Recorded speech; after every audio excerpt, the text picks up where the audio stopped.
Hello, everyone. Thank you so much for joining on this awesome Thanksgiving morning. Welcome back to Digital Games, where we explore how games help us grow, connect, and heal.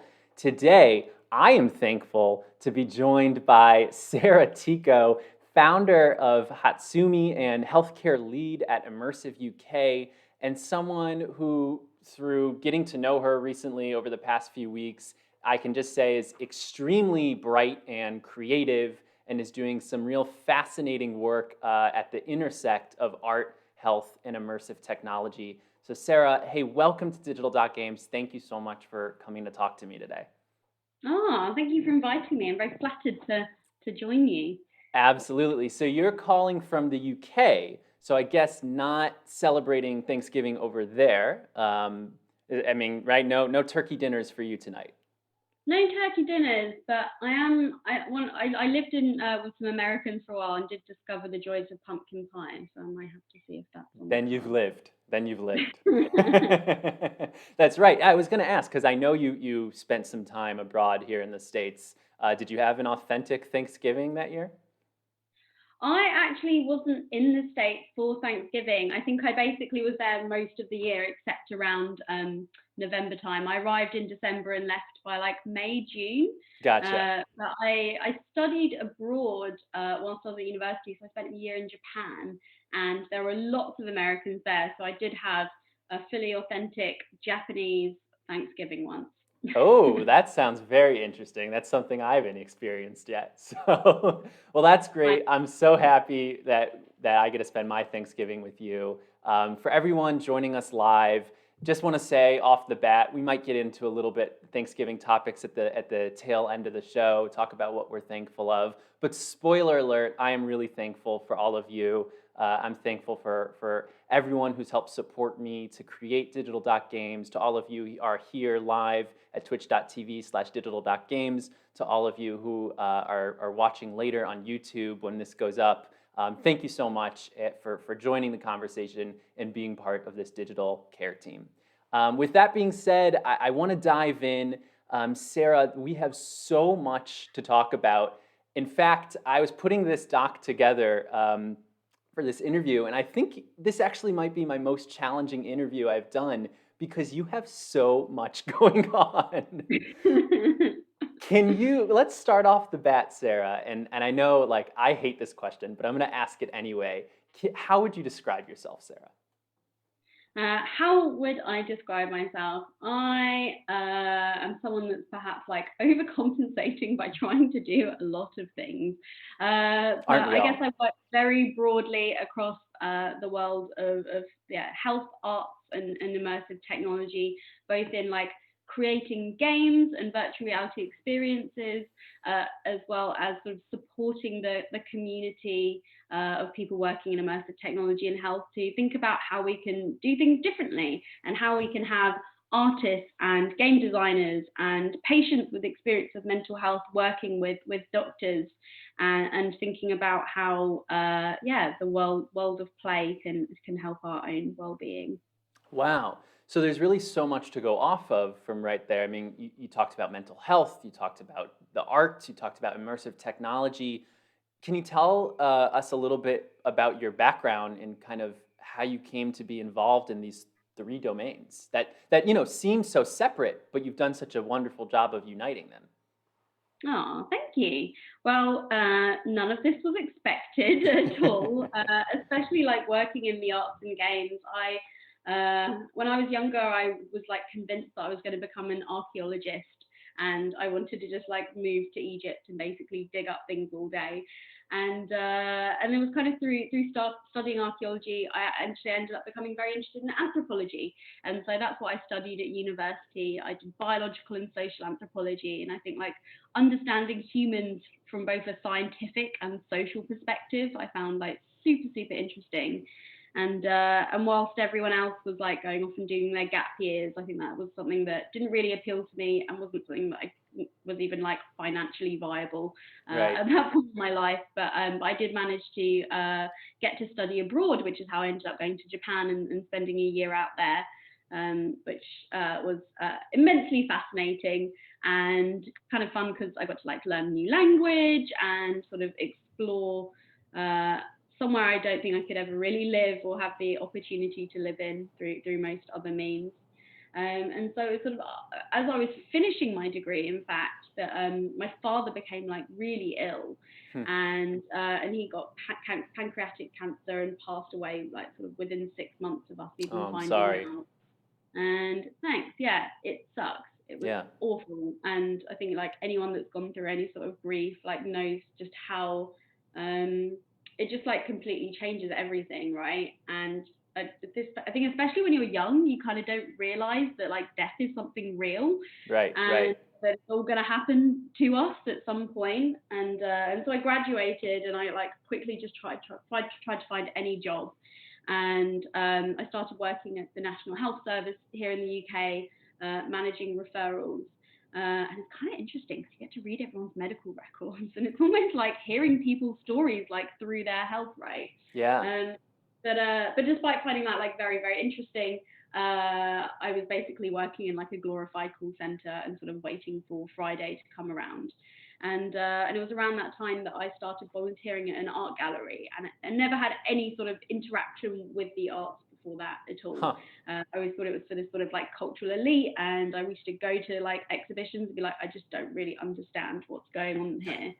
Um, but it was like through actually being like stuck in this place for a long amount of time, of my own free will, but having like conversations with people about what this artwork really meant. And it was actually an exhibition about grief, that sort of really changed my perception of like what the arts could do and how things like in installations and exhibitions could actually be like this sort of catalyst to getting people to talk about things that are really hard and Right. challenging. And so I guess skip forward a few years, I ended up sort of going through my own experience of mental unwellness.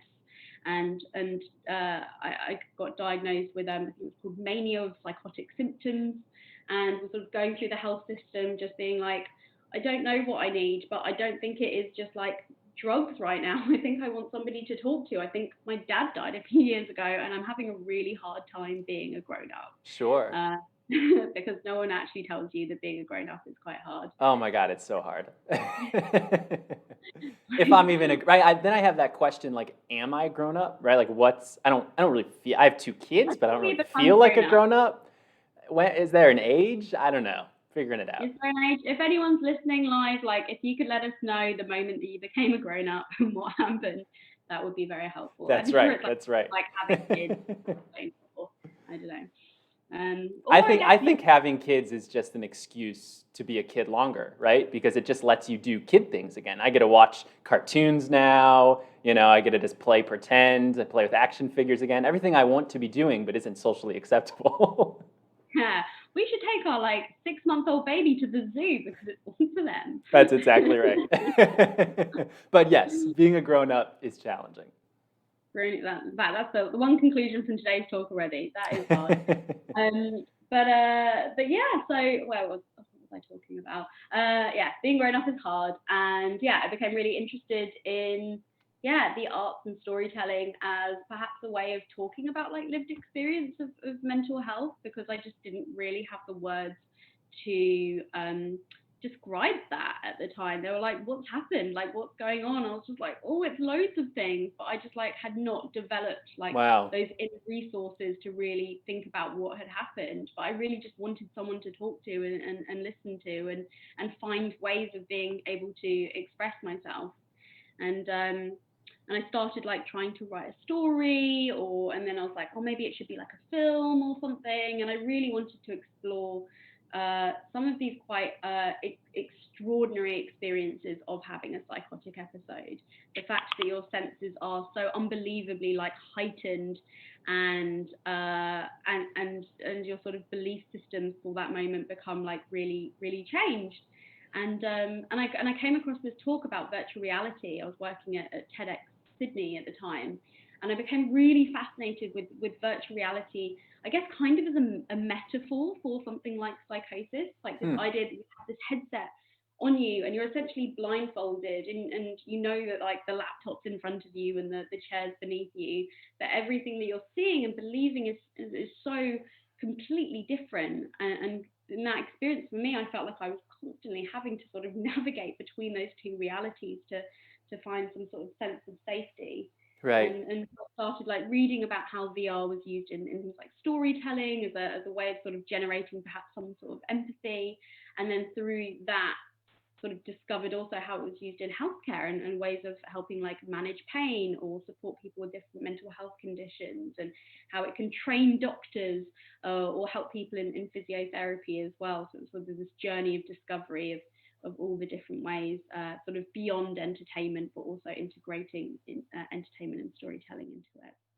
Wow. I mean, it's so fascinating to hear you talk about how really where you are, which I think is true for so many people, right? But where you are today is such a an outcome of these events that have happened in your life that maybe seemed random at first, maybe they even seemed negative, maybe they were negative, but they've all sort of pieced together into this single narrative of, like I said, in the beginning, I said art, health, and immersive tech. It sounds random, but you so nicely put them together. It all makes sense now.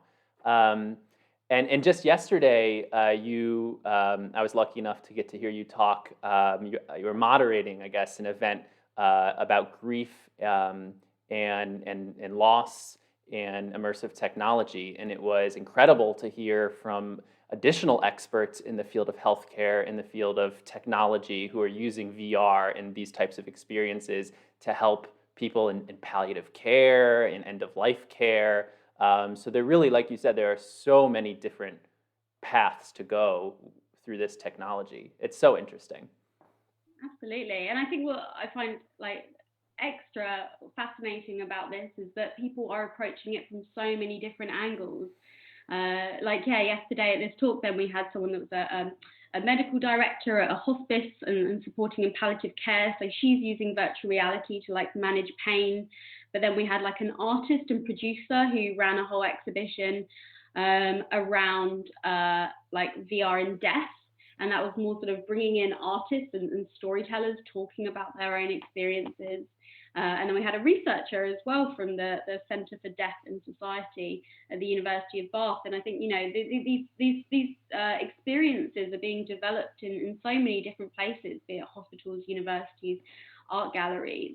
Um, and, and it's great that it can reach so many people, but often I find these places aren't necessarily talking to each other, Right. and researchers might be developing, a VR experience to help people reduce people's like fear of death. But they're like, oh, we'll just knock this together in Unity kind of quickly, and we're not really thinking that much about like the aesthetics of it. We're thinking about are we proving our theory or not? When actually the visual quality and the way that you tell that story or design the game like does really affect how people are emotionally responding to it as well. But I think when you live in these different industries, it's hard to find easy ways to connect with those people. And I think that through running events like that, it's really exciting to be able to have all those different people together. And Absolutely. Yeah, and we've talked about on this channel before about how in 2020, you know, kids who grow up wanting to work in video games and grown-ups, whatever that is, who want to work in video games, right? There's so many ways to do that right now. You know, versus just kind of what we think about of working at Activision or working at Naughty Dog or working at EA or whatever studio that comes to mind. There's so many interesting smaller companies, different companies who are using video games, in the arts, for health, for mental health, for education. There's so many paths. And what you said made me think that it can also go the opposite way, right?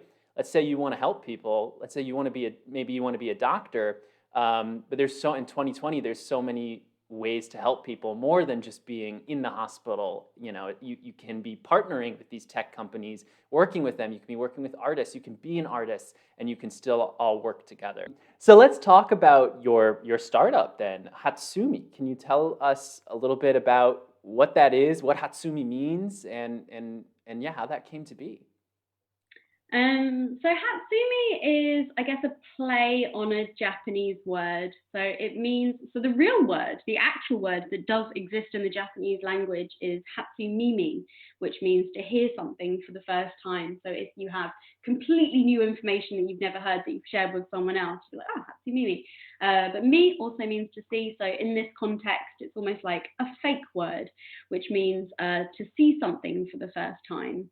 And I guess through my experience of going through the health system and thinking about creating some sort of immersive experience about psychosis, I realized that I really did not want to create some sort of project about my own experience of Mm, psychosis. It just felt maybe a bit too vulnerable for me, but also quite self-indulgent. And I was like, well, what does this really change about the world? And I guess through my research and sort of things I ended up getting involved in, I became a curator at something called the Big Anxiety Festival over in Australia, which was like an arts and mental health festival. And it was there that I met this like really fantastic researcher called Dr. Catherine Boydell, who worked at the university and is based at somewhere called the Black Dog Institute. hmm, And she introduced me to this amazing arts and health research method called body mapping. hmm. And so body mapping's existed since like the 80s, I think, and it's this kind of beautiful method where it was first developed for women living with HIV and AIDS, and sort of finding ways to encourage them to talk about their experience. But because there's such a taboo and stigma around it, then actually like finding the words to describe it was challenging. And so Wow. they created this method where what you do is you trace around your body on a large piece of paper, and you go through this mindfulness experience. It's a bit like a sort of body scan and getting you to think about how does your body feel? Like what is it like living with HIV? You know, what are the sort of physical experiences, but what are the sort of emotional experiences, and where do you feel that? And what does that look like? Like what color is that? Is it, and what texture? Is it green and fizzing in your stomach? And you can sort of apply this to sort of any type of lived experience really. And so through this reflective process, you start to draw it on this piece Hmm. of paper, and you create this artwork that really sort of shows this internal landscape of how you feel. Right. I mean, I could totally see how useful this is, right? Because when we are trying to convey something to somebody else, especially, a healthcare provider, we're limited to our language. We're limited to the words that we can think of, but there's not always, right? There's not always a right word for how you're feeling. Um, why not? Yeah, why not use everything that we have, all the tools we have at our exposal? Like if a picture's worth 1,000 words, right? That's what that kind of makes me think of.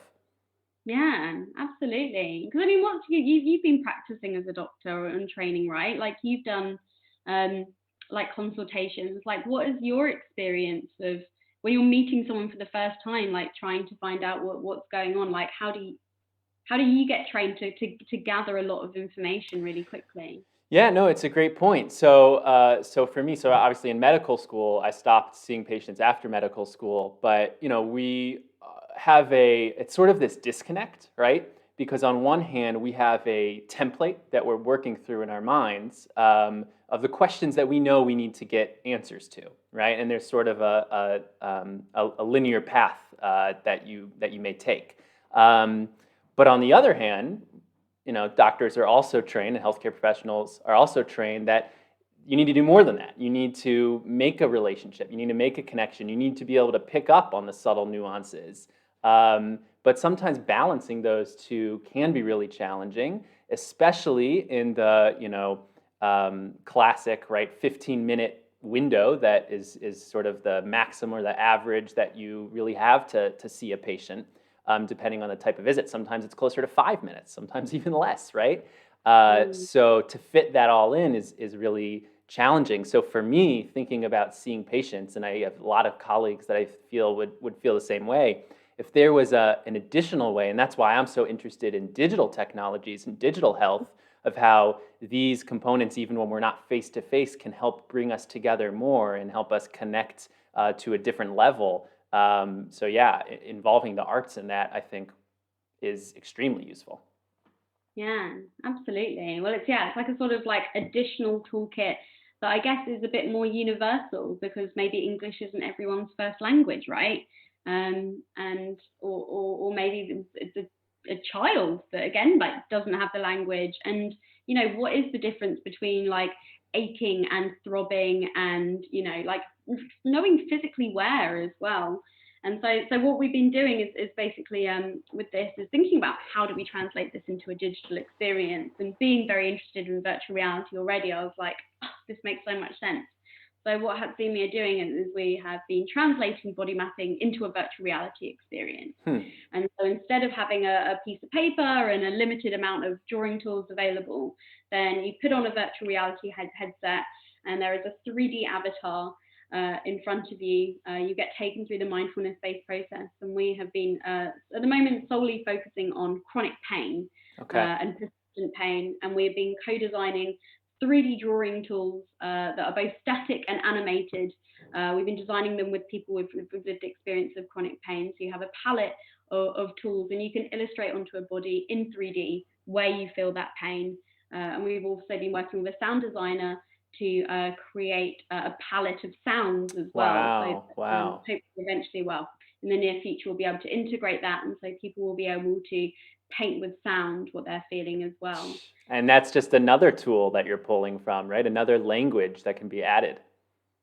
That's so interesting. So, what do you feel that the 3D effect, right? The VR effect. What, in your opinion, does that add to body mapping?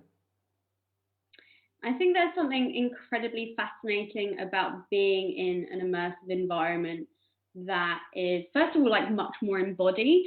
You can physically move around that body, but I think being able to create a space that is disconnected from the real world, where you feel a sense of safety and security, and that can get you into a mindset where you can perhaps more accurately recall that experience, because it's like the sort of like performance anxiety, right? Right. Like the theater of the consultation room, like somebody is watching you and you have to think and perform now, and you have to like perform your story right, rather than what we're doing is thinking about how can we bring this into like the waiting rooms, or can people do this at home beforehand so they have the time and the space to do it, but also this environment that doesn't have that emotional baggage, and that uses sound and visuals to get people into that sort of more relaxed state. Yeah. Also, you're able to illustrate like in detail in 3D. Like, are you feeling this emotion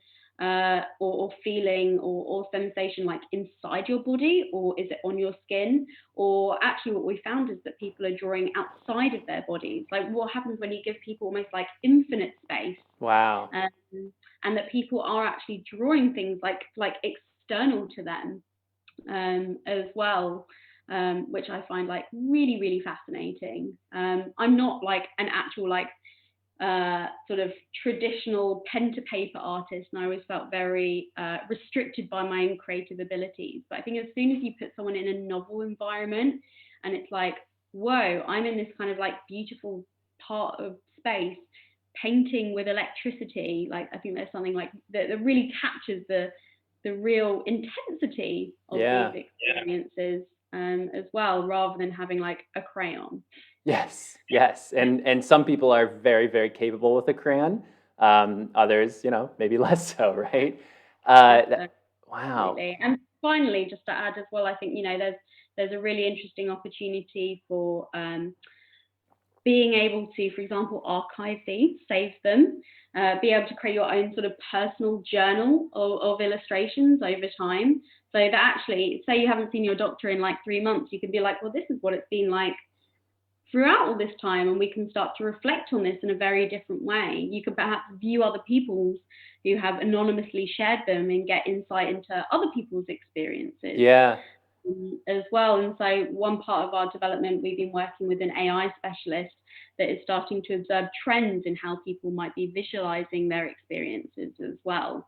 Uh, it's so interesting, right? I mean, going back to right how doctors are trained, there's certain key words, right, that are often used to describe certain illnesses, right? So a very important question is not only asking about the pain, but asking about the quality of the pain, right? Is it a stabbing pain? Is it a burning pain? Is it a pinching pain? Is it a cramping pain? And these can be very, very different.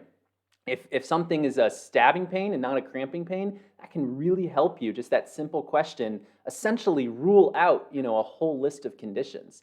So yeah, what if, through these algorithms and through body mapping and the gallery, if you could find, yeah, well, a stabbing pain really for, so many people looks like this. And, it even makes me think, could you integrate like a wearable technology and put data on top of this? It's, well, what's happening when someone's heart rate is elevated? It sounds like there's so many paths you could take. I love it. So, what to do next writes in on the chat here at twitch.tv/digital.games. Remember, you can follow me on Twitter at digital.games to be alerted of when we go live, and you can get involved in the interviews as well, just like What to Do Next. Also, thank you for the follow, What to Do Next. What to Do Next writes, in most VR applications, the goals are to replace sensory input from the real world with input from the virtual worlds. Active participation pushes this further. So how do you balance what seems to be mostly real-world inputs, like emotional states, into the virtual space? What processes do you use to get the lived experience mapped into the virtual space without jarring their sense of presence? Ooh, good question. That's I a great like question. that. That's a great That's a question. great question. Thank you for an excellent question. So, how do you get people to do that? I think it is all about the onboarding. I think it's all about the design of the experience. There's a really fantastic artist, entrepreneur, developer called Lucas Risotto, who I definitely recommend looking up. They did a great presentation at AWE the other year on emotional design. If you want to look at more about it. But I think it's not just putting someone in a headset and saying, here's your palette, here's your brush, like paint how you feel. Like that doesn't work. It takes time to build people up and get people into a space where they can feel really reflective. And so I think it's thinking about that whole journey before you get to that point, from the moment that you're introducing someone to VR and just being like, this is the headset, like here are the controllers, this is how it's going to work. This is how you make the straps comfortable. And I think those things are often really overlooked, but super important because people are very vulnerable in virtual reality, right? You're blindfolding them and they can't see where they are in the room anymore. And, Yeah. And they're interacting with something totally new. So I think, yeah, even that sort of creating that relationship with them and guiding them through, having like a really clear tutorial, so you're removing that anxiety of like, how does this even work, like what do I do? But I think also thinking about like, yeah, integrating mindfulness techniques, because that's one of the things that's really important to this, getting people into that state. And so what we've been doing is and I'm looking forward to building it out more, but having this sort of tutorial mixed with the sort of onboarding of getting people to think about like their breath, and scanning through their body, thinking about how they feel. And I work on another project called Deep as well, that I'm sure we'll talk about in a little bit as well, which is like a breath-controlled virtual reality experience. And I think like the possibilities of biofeedback in VR are extraordinarily exciting. Like, Yeah. that's further creating the sense of immersion. Like what happens when you can see your breath visualized in front of you, and reflected in the world, or that your environment is changing through as your heart beats as well, and that there's this more intimate and direct relationship with that as well. And so that's something that we're building in more and more, that actually using this kind of technology, it's dissolving this barrier between you and the world that you're in, and that world is reflecting your body back. And then finally, yeah, just thinking about how the UX design, the sort of tools that you're creating, and getting people to really spend time with the palette of drawing tools as well, and thinking, do I identify with this or not? And actually, it's kind of that process of thinking like, am I feeling a green fizz, or have I got this kind of, like purpley smoke? And actually that process of like working it out and being like, yes, Right. no, maybe Right. not.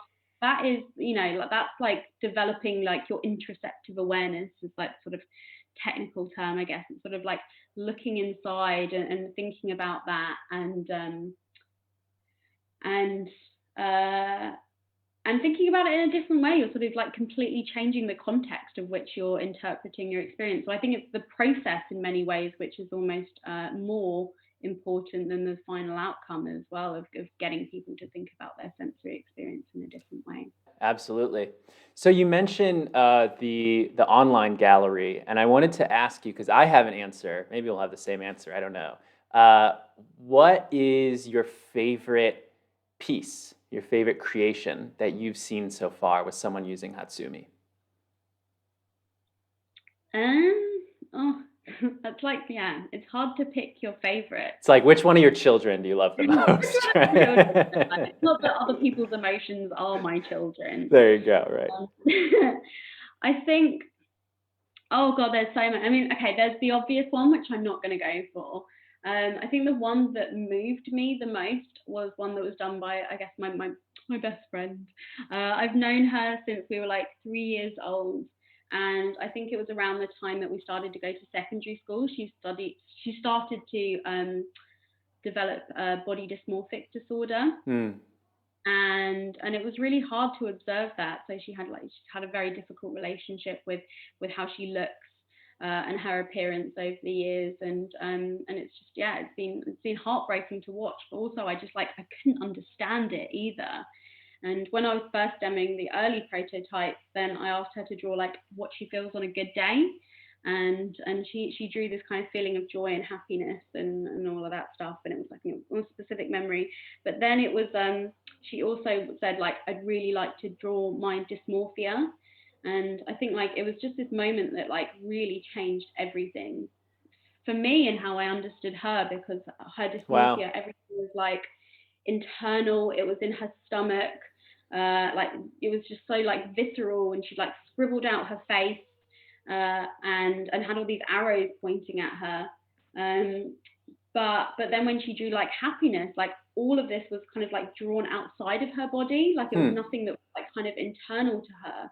And I just think that was like something that really like has hugely changed my relationship with her, because now I feel like I understand her in a very different way, and it also led to a very different conversation in how we like embody certain feelings and the certain emotions that I guess that we feel are a part of like who we are as a person, and what are the things that are these sort of temporary experiences and how we might be able to change our relationship with that. So Yeah. slightly longer answer, but Yeah. definitely an No, important that was a great answer, and right, what a proof of concept that you had with your friend, being able to understand her better. That's the whole idea. Mine, I feel like, was maybe the obvious answer. It was from one of your talks that I saw. You already know which one it is, but it was a more positive emotion. You described and showed it in one of your talks of someone telling their partner that they love them for the first time, or at least how that made them feel. And it was the same kind of thing of using that outside world, and it really it showed. When I looked at it, it kind of, it was almost like an explosion, right? It was the internal person, the internal emotions exploding into the world. And I thought that was so cool, and something that totally, I mean, even though I was looking at it, I guess, on a 2D screen, I could understand how the 3D space was used there. So, was that the one you yeah, were thinking of?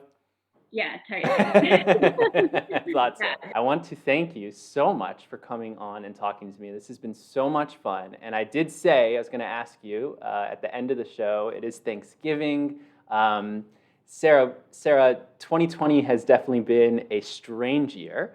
But that being said, amongst some of the negative, I hope there's been some positive as well. What in 2020, or in general, what in your life are you thankful for?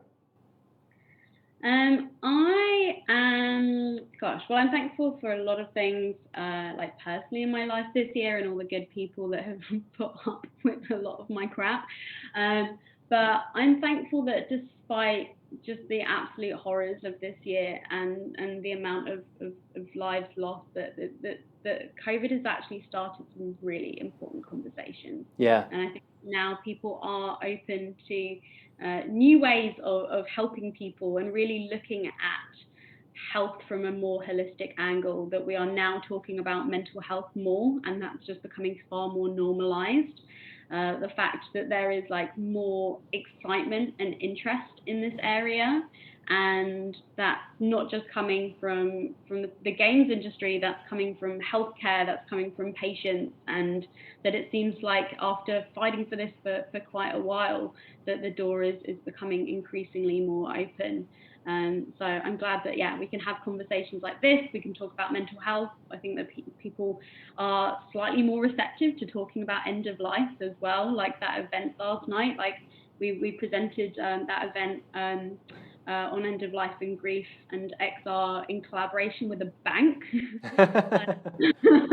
which I never thought would happen. Like Right. these have been like really cool and open to just talking about weird stuff. Yeah. And so, not weird stuff, completely normal stuff that is inevitably going to happen to everyone. Right. Right. So I'm grateful that the conversation is changing, and hopefully for the better.